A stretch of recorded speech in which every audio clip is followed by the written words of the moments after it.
waves come in at this angle, and then they break at this point, and depending on the wind and and the tide and blah blah blah, and so many different factors, you get a different kind of action in the wave, and you have to catch it this way and ride it that way. They can tell you all details about their wave. To anybody who doesn't know, it's just a wave, man. And if you go out there, guess what's going to happen? You're going to wipe out. But the expert, they know. They've done the research. See? So we've done the research. We've done the background. We have the knowledge to establish a community that can survive the change that's coming. Because we understand it. We think it's good. We agree with it. We want it.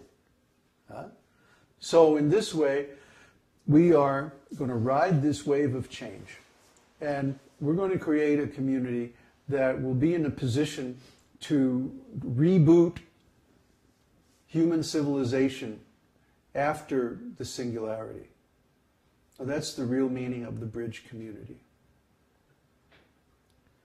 So are there any questions?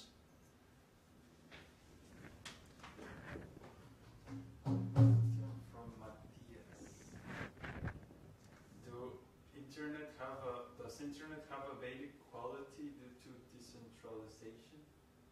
Yes. Decentralization and disintermediation. Those are the qualities of the internet. They're designed into it, actually.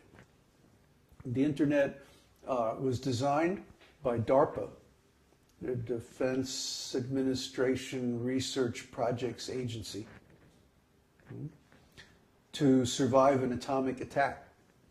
See, in a typical communications network, there's only one route, the optimum route between the origin and the destination of a signal.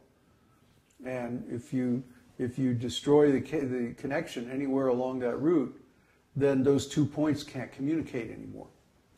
The ordinary telephone network used to be like that. But now, the internet is designed according to a different system. In the internet, there are many routes to get from one place to another. So if one way is broken, then the signal can travel another way. It may take longer, may be more inefficient, but your signal will arrive. This is decentralization. In Vedic society, we have something similar, where the wealth is held in the hands of private people or families. You see? Families are great natural structures for holding wealth and resources because they all naturally look after each other. So when you have the wealth in the hands of families, you have more collective wisdom about how to manage that wealth and how to hand it on and how to develop it and so on like that. You see?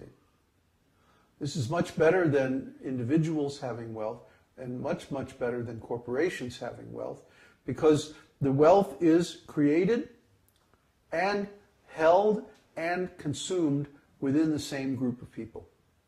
I think the optimum family size or the optimum group size is 50 people or less. If it gets bigger than that, then you start to have problems with politics and the group naturally splits up anyway.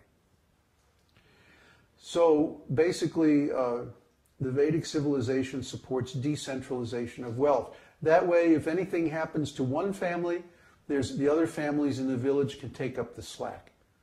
If anything happens to one village, the other villages in the area can take up the slack. You see? If anything happens to one state or region, then other regions in the country can take up the slack. It's redundant on purpose, just like the internet is redundant on purpose. People might say, well, that's not efficient. It's not efficient to duplicate all those centers of wealth. But it is when something unexpected happens. See, efficiency, the whole idea of efficiency is based on doing the same thing over and over and over again and optimizing for it. But what if things change? Then you can't do it the same old way. So it's far better to have redundancy built into the system, because in this material world, the only thing you can count on is change. You know? And the more optimized you become for doing things a certain way, the more damage there is when that certain way of doing things is interrupted. You see?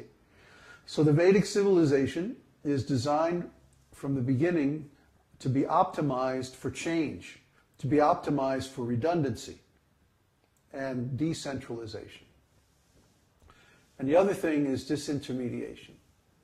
In Vedic society, for example, anyone can go and see the king. All you need is a good enough reason. But generally speaking, anyone can apply, and if it's not frivolous, they can actually come and see the king and speak to the court. This is a very good plan. This is a very good way. Because this means everyone has access to power. If you can convince the king, if you have a good enough case, a good enough idea to convince the king, then the king can put his whole power behind your idea. You see? So, of course, this requires intelligent, properly trained kings. Today, the only training that politicians have is how to win elections. As soon as they win the election, then they screw everybody that voted for them. Because they become controlled by special interests instead of by the people who elected them. The system is thoroughly corrupt, totally, irredeemably corrupt. So it has to fall apart so that it can be changed. Is that camera moving? Is that dropping? No? It's okay? Okay. So we don't have access to power, because we're not lobbyists. Corporate lobbyists are the only people now who can actually access the powerful people and get the laws changed the way they like it. So now the corporations have become the dominant force in the society. This is wrong. This is wrong because it doesn't speak for the interests of the people.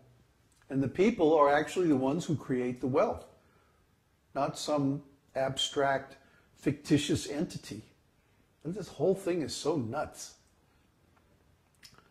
So we're very happy that this whole thing's fallen apart.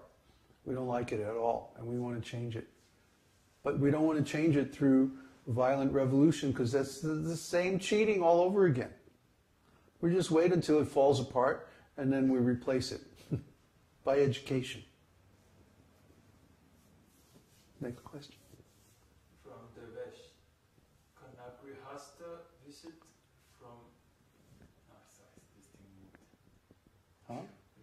Can a grihasta visit the brahmachari ashram for a couple of weeks in the future, considering he is by himself? Oh, that's no problem. But before we bring families down, we want to have a separate grihasta ashram. And that means we need a grihasta who is an advanced devotee who can manage that ashram. See, just like now, we have a brahmachari ashram. And we manage it by consensus among ourselves. So we need an experienced, spiritually advanced grihasta couple who can be like the leaders of that ashram to establish it. Once it's established, then it'll govern itself by consensus also. But because we're brahmacharis, we don't really, it's not appropriate for us to be involved with that. You see? It's really a separate ashram. And in Vedic times, the brahmacharis always lived in the forest and the householders lived in the village. And there's good reasons for that. We want to keep like that. We want to keep that system. It's a very good system. So we want to have a separate grihasta ashram.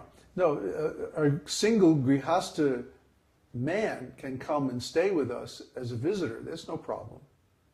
The only thing we insist is, like everybody else, he should go through the Bhakta degree program.